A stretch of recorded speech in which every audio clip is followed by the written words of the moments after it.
Just to introduce ourselves, we are SyMetric, and the solution is called SyMetric Clinical Trial Platform. It's a SaaS-based solution, providing tools like IRT, ETC, medical coding, and so on as an integrated single solution. And we've been working with SAP since 2017, and we've been strategic partners with them. And in 2019, we extended our relationship with the, SAP as partner edge partners. So we've been co-developing solutions since a couple of years on the SAP Business Technology Platform. And we are also happy that we are one of the first IRT vendors to have taken this journey along with SAP on implementing the GS1 standards. And we are happy to share our learnings today with all of you. So, firstly, we can look at what GS1 actually means for an IRT system. So, honestly, GS1 is one of the first standards for an IRT system. As all of you might know, every vendor is left to implement IRT processes on their own, and there's no a defined standard.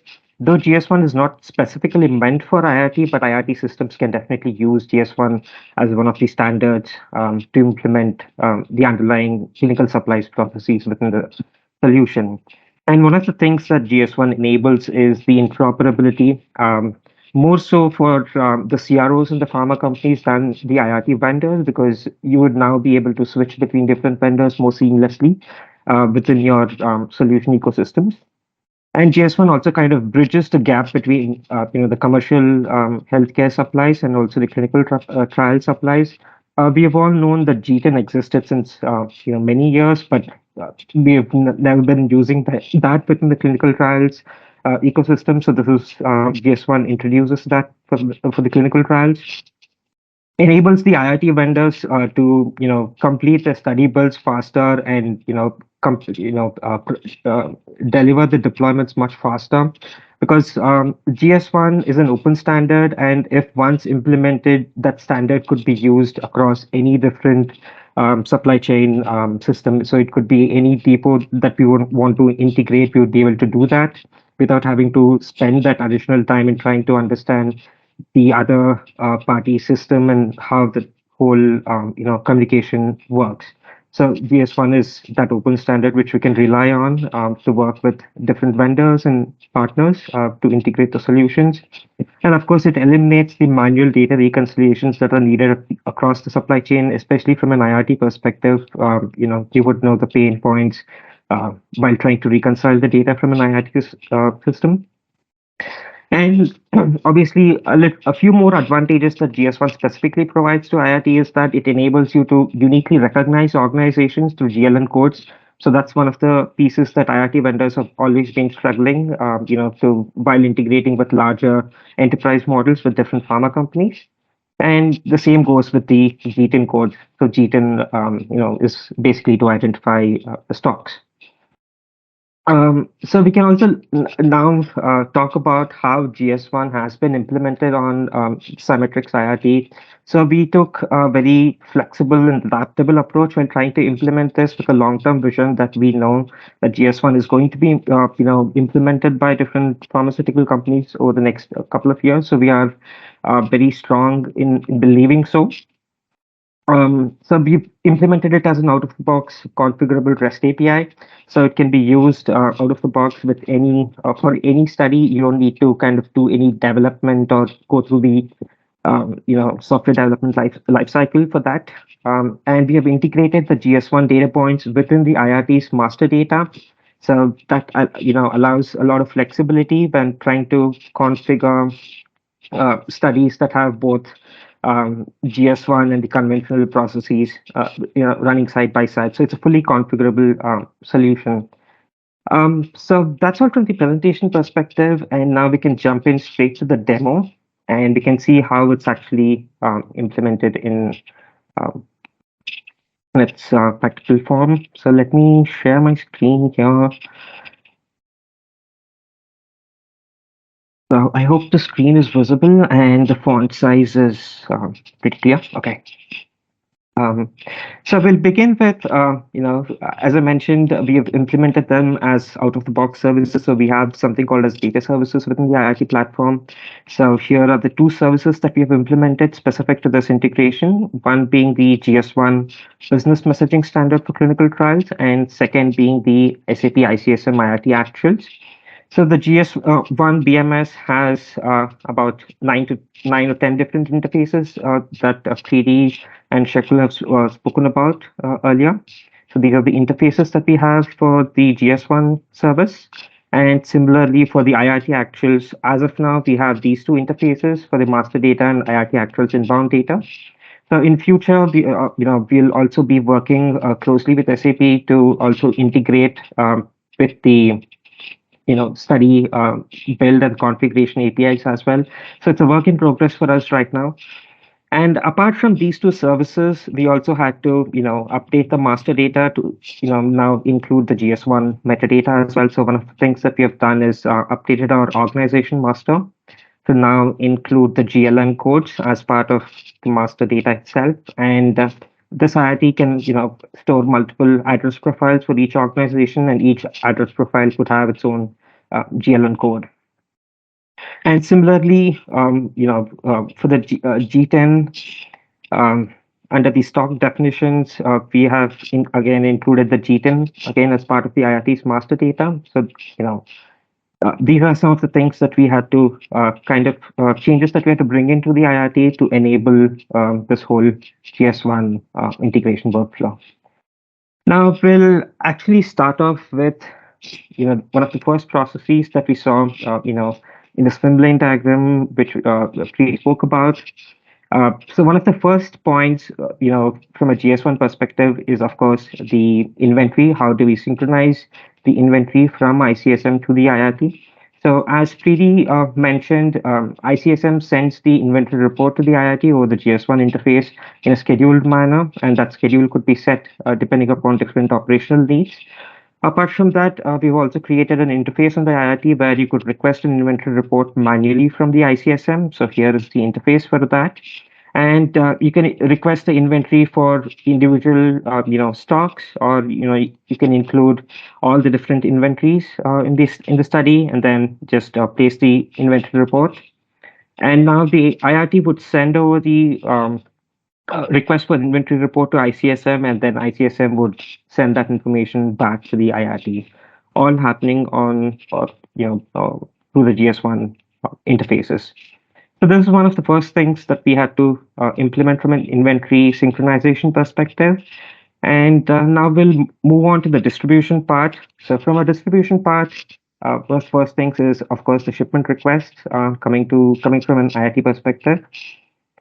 So any IRT should be able to, send generate shipment requests either automatically based on certain triggers or manually. So here in the demo, we'll go ahead with a manual shipment request. So here we'll just choose the source as one of the depots that we saw in the diagram shown by Shakul. So here's the 3PL depot that we're talking about, which is placed in US. And then we'll choose an investigation site as the destination, and it is one of the clinics in the US again. So here we'll just enter the expected delivery by date, and I'll mention it as 22nd. It's tomorrow. And now coming to defining what kits need to be requested for the shipment. So here I'll just choose two kits, kit 1, kit 2 for the demo, and I'll just provide quantities as 1 each. And I'll complete the shipment request process here on the IRT. Now, once the shipment request is raised on the IRT, IRT would send over this request through the GS1 shipment request interface to the ICSM. And we can now see from the ICSM side how things play out from a sales order perspective and so on. So just a note here, I've just shown a simple workflow on the IRT where you raise a shipment request and it's automatically sent to the ICSM. But we can set up any kind of a workflow. So typically, usually in the IRT systems, if a shipment request is generated by somebody else, it's sent to the ClinOps team. ClinOps team approves that request on the IRT, and then that request is sent over to the ICSM. So those processes, workflows could also be set up on the IRT. So that does not have any dependency on the GS1 interfaces. So that plays out really well. So here we can see the shipment request 1032. That's the request that we have just raised, and the current status is accepted and pending for dispatch. So now we can also see the audit trail to see if there is any exchange of information that's already happened for this request. So we've added the request at 2139, and then we have received a GS1 shipment notification confirmation already. So this is the GS1 technical confirmation handshake message that we get from ICSM that ICSM has received the shipment request. And we can also see that we have received the shipment confirmation from ICSM, which then updates the IRT shipment request status from pending for acceptance to accepted and pending for dispatch. So it seems like the sales order is ready on the ICSM to be dispatched. At this point, I'll just stop sharing and hand it over to our colleague from SAP, Satish, to go through the SAP sales order process. Okay, we have a set of applications or tiles on the SAP S/4HANA side to show and navigate to the end-to-end site shipment process for today. So we just saw Ragul had just created a sales site shipment order or site shipment request ending with number 1032. So I'm trying to find that corresponding 1032 site shipment request in the application. Either I can use the display sales order app or the change sales order app. Let me navigate to the change display sales order app. And here I'm just trying to provide the input, what we saw in the IRT system as a customer reference, because we are trying to, the interface is trying to update the customer reference at the header level as well as at the item level of the site shipment order. So by inputting this number, I'm just giving a quick search. I'm able to find an item for the corresponding customer reference. So I want to see the detailed view of it. So I'm just picking it. So here you can see the customer reference from the IRT has been updated at the header level, and the same you can see at the item level detail as well. For example, if you navigate to the order data, so here also we are updating the customer reference from the IRT system. So apart from the standard SAP, you will be able to see something additional or specific to ICSM. We have updated a study information tab. We have the details of the study ID and the protocol ID, which is again coming from the IRT, and also this is coming from the reference document which got picked by the IRT for the corresponding sales order creation. We have a scheduling agreement at the country level, which has been picked, and it under the country we have the specific hospital for which the specific sales order has been created.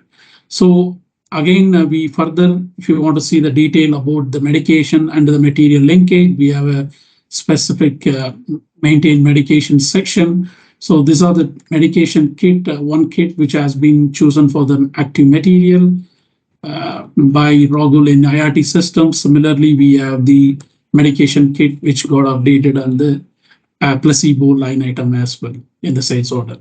So the interface also checks and validate the various header level checks and the item level checks for the delivery blocks, which needs to be triggered at the time of sales order creation. So here we will check the application log or the display log for the corresponding sales order at header level and see what are the validations that has been executed for the successful not triggering the delivery block. Yeah. So here the first delivery blocks which got successfully determined is the non-working date. The delivery date is allowed on the clinical site. The clinical site or hospital is functioning and working on the specific delivery date. So this is successfully, the result is successful for the specific checks. Then we are checking whether the materials, the 1890 and 91 active and placebo, which has been released for the country which is performing the clinical study, run the trial, that is checked, and then we don't have a delivery block for that specific validation. So similarly, it happened for both line item of the material in the sales order or site shipment order. Then we are checking whether the clinical study, which is conducting clinical study in the site, which is conducted, has been really planned and active status. That check has been performed and there is no delivery block in that result as well. Checking whether the material has been released for the country, and in this case, US is the country which is undergoing the study for a specific medication kits. So we are checking again for the both line item 10 and line item 20 has been checked. That is also successfully passed through the checks of delivery block. Then we have something called study distribution enablement check. At the study master level, you have an option to track the site level inventory. If the site level inventory has been marked for this specific study, which is used in this site shipment process, then that successfully checks has been determined and no delivery block is determined here. So the reason for maintaining this study distribution enablement or site level tracking in the study master, there will be a subsequent process which will be triggered at the time of post goods issue of the delivery of the site shipment order. We will trigger an ICSM specific documents like site purchase order and inbound delivery of the site purchase order, for which the actual receiving advice will be updated as a goods material document in S4. So this will be coming from IRT. Once the receiving advice has been completed, the same document has get updated in ICSM S4 as well. So over the during the course of the demo, I will be able to show that process as well. Just keep this delivery block for the site distribution enablement. We will come back to you on this. So then we have something called do not ship check. The do not ship check will take into account a couple of characteristics like site buffer, site shipping lead time, and treatment duration. So we have totally 18 days as a do not ship lead time based on these three characteristics. So for which the corresponding delivery date is which is planned for tomorrow, and the expiry date of the batch which has been used for the medication kit is 10th of October in 2024. So the expiry date is greater than the do not ship to date which has been calculated. In this case, the 13th of September is derived from the expiry dates subtracted by the do not ship to lead time. So we have the do not ship to date calculated as 13th of September. So which is always greater than the delivery date, which is tomorrow. So this check has been successfully determined for both line item in the sales order. Yeah, and last couple of checks are coming from the qualified person check, which is maintained for a specific country under the batch level of the specific medication kit. So these two checks on the specific batches. We have two batches for the two different materials in the site shipment order. That is also successfully checked. The last check is for the transportation release check. It's just a check whether we have the enough stock of the medication kit in unrestricted stock compared to the quantity which has been ordered at the site shipment order. So all the success delivery blocks validations has been at header level or item level has been successfully validated, and in this example this has been successfully passed as well, and this interface also validates this similar to the way when we create the site shipment order directly in S4, all these checks has been happening. So it has also happened in the interface mode of creating the site shipment order.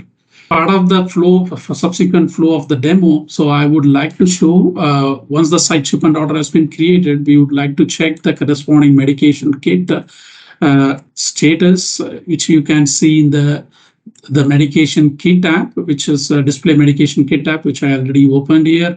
So I'm just trying to put one example out of the active medication CFG material. So here I will just to show you the medication kit flow and what is the reference document that is connected to it and its audit trail. Here you can see the status is currently assigned to sales order.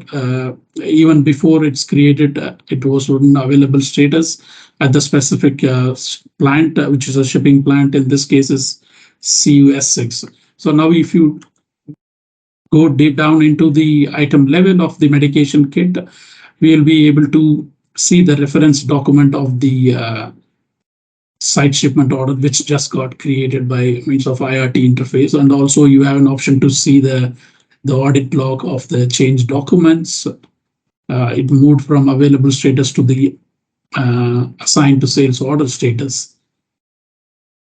So subsequently, we want to use the app called Create Outbound Delivery with reference to site shipment order to trigger the dispatch advice from ICSM S4 to the IRT system. For that, let's try to use the app called Create Outbound Delivery. So in this case, we are shipping from a shipping point US 61, and I'm using the order number 718 in this example. I will just try to do the picking for it.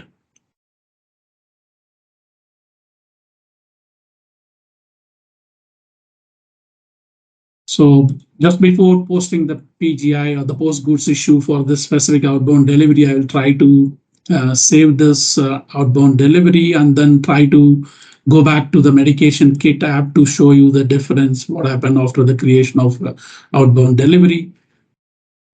This status should have been moved from assigned to sales order to assigned to outbound delivery in this case. Yeah, as you can see this. And we will be connecting the outbound delivery which just got created for the site shipment order in the reference document. And similarly, the status will also get moved from ASOR to assigned to outbound delivery. So now we can try to change the outbound delivery using the change app, change outbound delivery, and then try to perform the goods issue for this. Yeah.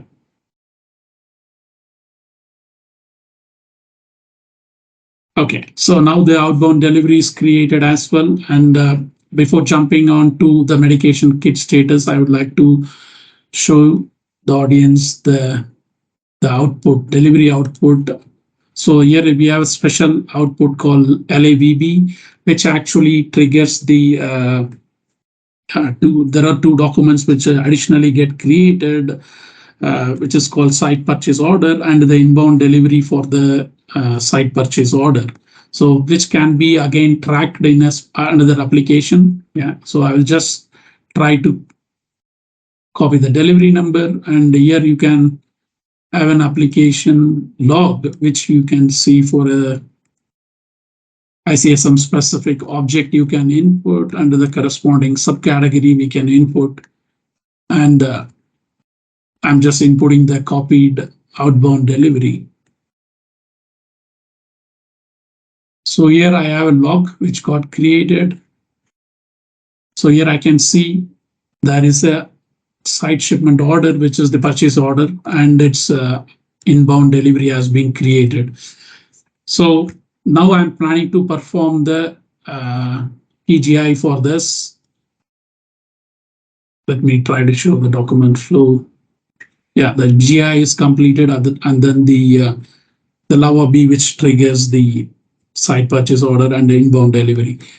So for this information would be going to IRT system as the dispatch advice, for which Rahul needs to process the IRT system for confirmation, and we'll be seeing the receiving advice at the clinical site updated for the corresponding purchase order as well as the inbound delivery.